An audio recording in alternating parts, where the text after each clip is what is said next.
guys, and welcome to another episode. Today I am sitting down with somebody who I haven't spoken to in a little while. I guess the last time we talked, Isaac, was the Dapathon, and that is Dr. Isaac Balbin from Parsl. Isaac, it's been forever, man. What's going on? What's the latest with Parsl? What's happening? And what's going on in your world? Yeah, hey, thanks, Matt. It has been too long, but better late than never, as they like to say. Listen, there is a whole heap happening at Parsl, where we're at the stage where we've actually got some blockchain-based technology that people can actually start testing. Had a really great response from our community with all of that.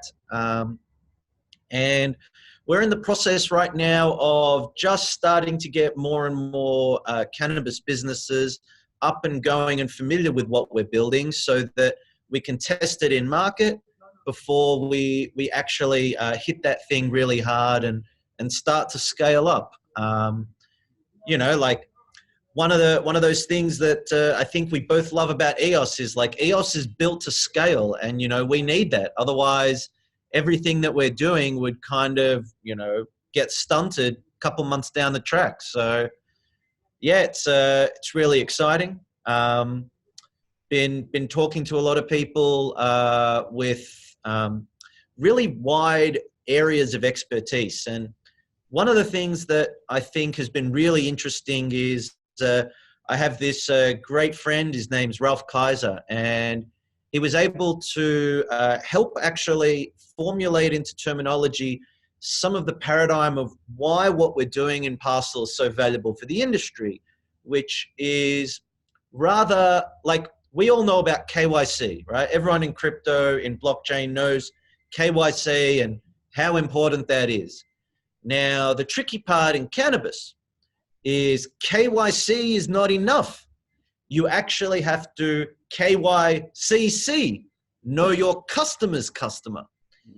And that starts to get really tricky because all of a sudden the risk profile of a business isn't just that business itself, it's the customers of that business, the suppliers of the business, any potential investors in that business. So because of the way that we've actually built our tech to be able to run along that whole gamut of the supply chain, from creation to destruction and beyond, we've already solved that problem. And it's something where I think now part of what we need to do is really just get out there and talk to more of the banking and financial institutions, the merchant services providers, and all of the rest of it about the fact that we've got this thing on offer that means that they don't have to, hire 5 more BSA officers or whatever it is, which is obviously quite expensive and fraught with risk because, when you're trundling through such mega amounts of data manually and just using a human set of eyes, it's easy for mistakes to happen. And in this context, a mistake like that could end up being extraordinarily costly. Yeah, I wanted to ask you something about that. And one of the reasons why I really love Parsl is because, and we've talked about this before, it's like the coming together of these two things, into legitimacy, which is both the legalized marijuana industry and of course blockchain. So of course I know a lot about your history. I know you've got the doctorate, you've done a lot of smart chip stuff. This is what you do, this is what you live, eat, and breathe. And of course I know that in order for you to make some of these connections, you would have to go out and talk to these people. You got to talk to these, to the bankers and to a lot of suits. And I guess what the most interesting thing for me and what I'd like to ask you is kind of how are people starting to look do you see this kind of a paradigm shift with the way people are looking at marijuana as it comes into kind of a legal industry, and then of course blockchain together? How are people perceiving when you're talking to them about what Parsl is doing? And are you seeing a little bit of a paradigm shift from the days when we would have to hide behind trees in the woods in order to participate in recreational marijuana with fear of getting caught by the cops? How is this all playing out as you're speaking to the people in suits who are making kind of some of the decisions in the industry?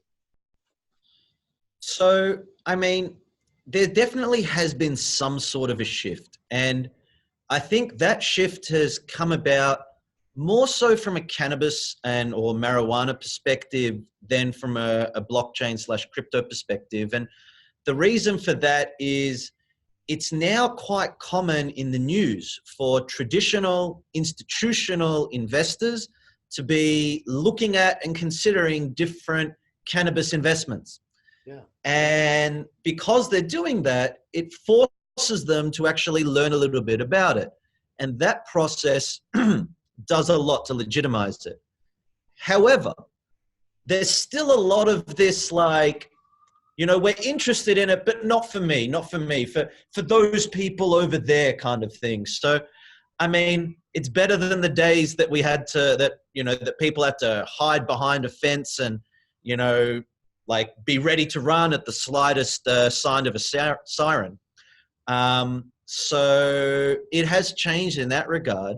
But I mean, on the other hand, we've started to have new problems come up. I mean, I saw something not long ago that it really made me pretty angry, where I was talking online to a mother in Canada, and she had a sick child with a difficult condition that she was treating with medicinal cannabis.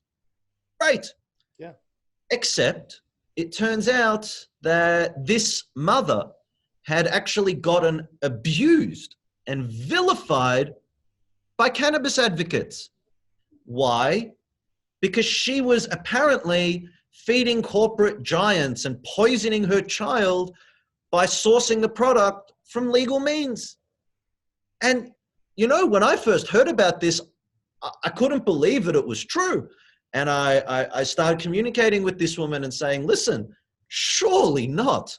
But lo and behold, that's exactly what happened. And I think people who have been cannabis advocates for a really long time, because they're so used to behaving in this anarchic manner, where they've got to hide and fight any authority. They despise corporatism and big business. So now that they've actually legalized it, they've got to find some other reason that they're not happy with it to continue doing what they're doing. Yeah. And no, I was just going to say, and luckily for them, the regulators all around the world are helping make a lot of the case for them. I mean, listen, Canada was like right at the forefront, yeah? And the way that they've actually done their rollout, it's like they're a bunch of buffoons that don't know what they're doing, and they keep shifting and changing, and they're not sure, and it's all craziness. So now you've got a thriving black market there with cannabis being delivered by the post, but it's black market cannabis. And, again, it's like, this is not sort of what it should be. Yeah. I can imagine that like some of the purists who are so used to like fighting the system all of a sudden have this opportunity to be able to use the system to kind of make things a little bit, because of course testing is involved in that, quality control, a lot of all the really important things that come along with not only a recreational product, but also of course like a medicinal product. And of course, like if we're looking at kind of your stereotypical marijuana advocate, they do not trust the man. Like that is like, let's be real, at least in my opinion, after really kind of getting screwed around by the man for the last however many years and locked up for silly things, all of a sudden now they're dealing with the man, and they're dealing with a larger power, which is of course the pharmaceutical industry. And the pharmaceutical industry, amongst people who don't necessarily agree with the way that some of the things are done in government, has got to be a really contentious point. So I can imagine that is a really interesting dynamic to watch that play out as you're kind of stuck in the middle of all this. Yeah. And I mean, a lot of those advocates as well, they're used to coming from a position where people weren't doing industrial scale grows. So they never had to deal with some of the problems that some of the, mega sized corporations over in Canada are dealing with. So the fact that they use pesticides or other products to protect their crop is, blasphemy apparently for these people. But listen, that's just the fact of the matter of how business is done in agricultural economics. Like, if you're going to spend so much money and so many people will depend on the product coming out, you can't face that risk of losing a whole crop, which unfortunately used to happen a lot. In saying that, we've also got to be careful for a lot of that corporate malpractice that can come about by people who are only driven by the bottom line. And look, that's where blockchain can really come in and play a significant part, because the more transparency there is, the lower the risk of those sorts of things happening. Big business themselves will come to an understanding where if they know that there's a risk of, all of their products not being bought, if they just try to save a few cents a gram, it's just not worth it in a cost benefit, pure economics analysis. Yeah, I can imagine. It's comical for me to sit back and kind of watch a lot of it unfold. And I can imagine being at the forefront, you're dealing with a lot of ironies, to kind of use a euphemism here. I wanted to ask a little bit of, like, let's talk about resources, right? So we kind of had like a little bit of a pre-chat, and I've seen some of the stuff that you're working on, some of the applications, right? I know the way that you guys do business. I know you like everything to be pretty. Everything that you guys produce, from your website to your white paper to whatever it might be, is like, it's done well. And I'm fond of that, and I'm adamant of, doing things properly. But what are some of the technical barriers? Have you guys faced any technical barriers? Will there be technical barriers in scaling? What's your opinion on Rex, resources? Are these the kind of things that you're going to have to consider as you start to implement everything and put everything together? Yeah, well, I mean, in terms of technical barriers that we faced, at this point, there's nothing that we've come up against that we haven't been able to manage. And, thank you for your comment that what we put out is pretty and aesthetically pleasing, because even though that's not a hardcore technical backbone to the system, it is important, and it is the way that a lot of things get judged, for better or worse. Yeah. But I mean, listen, like you were saying, we need to be able to scale. And one of the big barriers used to be technical. Now, thankfully, EOS has come along, and, Block One, Dan Larimer and all the guys are doing a great job, continuing to evolve the system and building up additional capacity more and more so over time. But one of the other barriers that existed to scaling was economic. So if when we were going to be deploying at such a large scale, it was going to cost us a really significant amount of money to be able to maintain and support the network, that would mean we would have to charge a lot for services, and would really slow down the adoption of the system in the wider cannabis community. So I think Rex is really cool. I think it's not just Rex. There's a few other services that have even come out where you can, rent other sorts of bandwidth, and they've been really helpful. I mean, we've used them a few times during our airdrops. Rather than having to stake our own tokens, we just rent a bit of CPU and bandwidth, and off we go, and it's all just done. And a process that used to take, let's say, an hour or two, we get it done, in a minute, which is also really cool.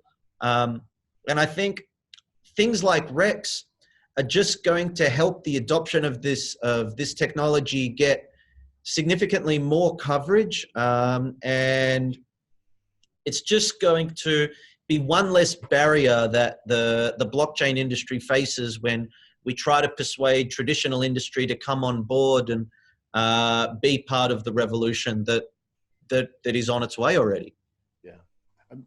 We talked a little bit about the fact that you're in this customer acquisition phase. So I think like blockchain is very much, even almost to like a detriment sometimes. It's almost like this overused buzzword. But when you show this product to people, as you're kind of starting to set up for your beta or for your MVP or whatever it might be, when you really sit down and you talk to the people who haven't been exposed to blockchain, we're talking about, the people who are growing, the people who have like licensed legal dispensaries. What do they think of this, Isaac? Like, what is, are they confused by it? Do they understand it? Do they understand the need? Like, what's the general consensus that you're getting back when you break down the product? And what does that process normally look like for somebody who might not really know blockchain? Yes, I mean, so for most people today have heard of blockchain, but the number one emotion that I'd probably associate with people who aren't familiar when we start trying to talk about it is they're scared of it. And, the first job that we've got when we're talking to customers is to help them overcome the fear of using a system built on blockchain.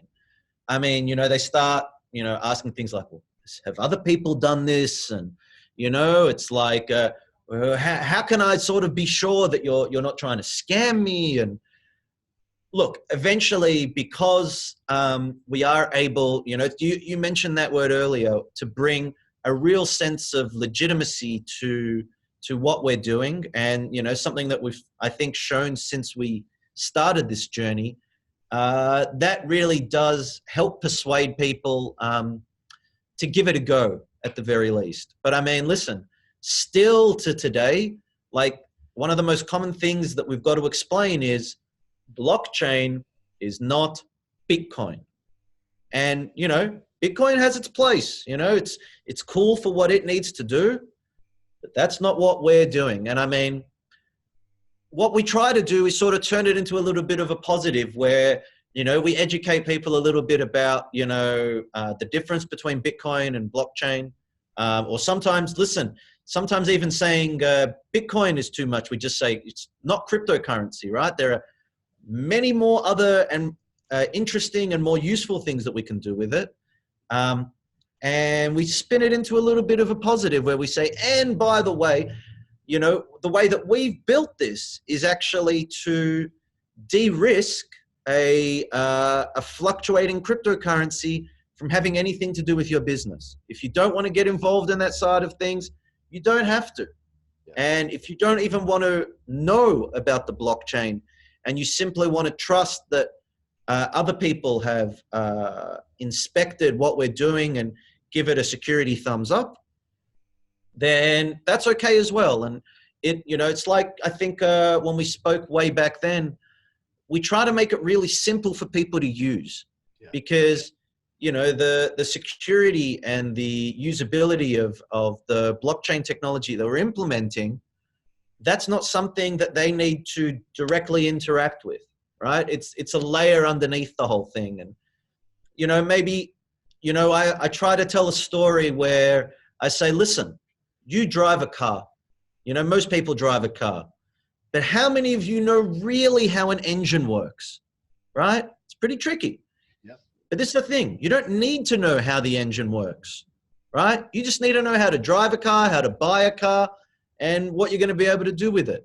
So, a lot of the time, a simple sort of analogy like that will help people kind of get over the line. Yeah. Somebody recently had kind of broken down blockchain as, and it really is in the most basic form, it's a database, right? And I mean, EOS is a database in which applications are able to be built on top of. And I talk a lot about not putting things on blockchain just to put them on blockchain. Like, hey, great, I have I have my vending machine record on blockchain. Like, fantastic, but how is that beneficial? And one of the ways that your system is really beneficial is just the transparency aspect of it. What can we kind of expect for the upcoming roadmap for you guys? Like, of course, you're focusing on customer acquisition, but like, what's in like the next month, what's in the next 6 months, and what's kind of in the next year for you guys? Yes, I mean, like right now we're actually also seeking some investment to help us scale the business because unfortunately, well, for better or worse, that's what's going to be required to take it to that next level. It's not something that we've taken any money so far. We've had a team of committed people working, but we need to be able to really expand the efforts and the output of what we're doing to capture that market share that's up for grabs at the moment. So that is a big focus of what we're doing at the moment. Similarly, we're continuing to build and develop that platform. It's not an easy job.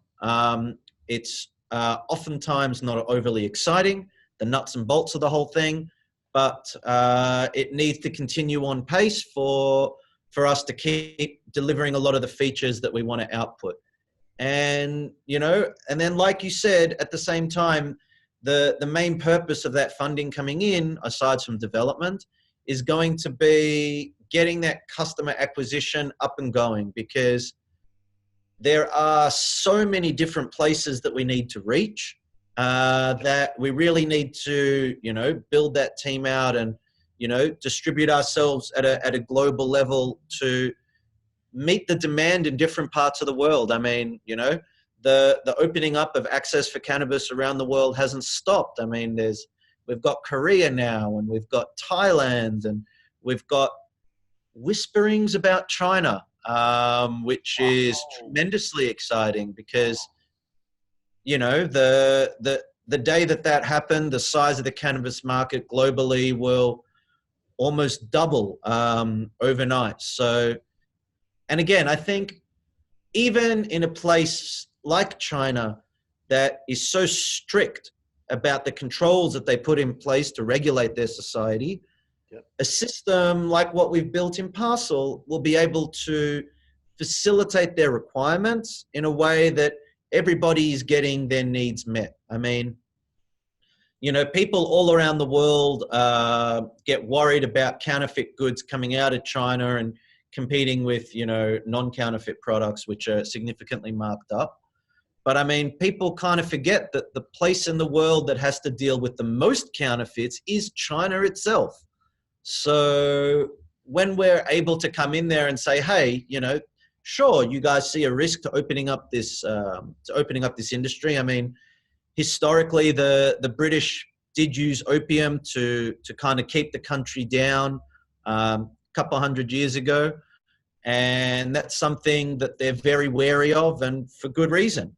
I mean, we'd hate to see something like, fentanyl come in and ruin the country, which is, had such remarkable growth over the last 15, 20 years. So if we're going to introduce something as potentially controversial as cannabis, we want to have a way to assure the powers that be that it's being used for good purposes and for good reasons.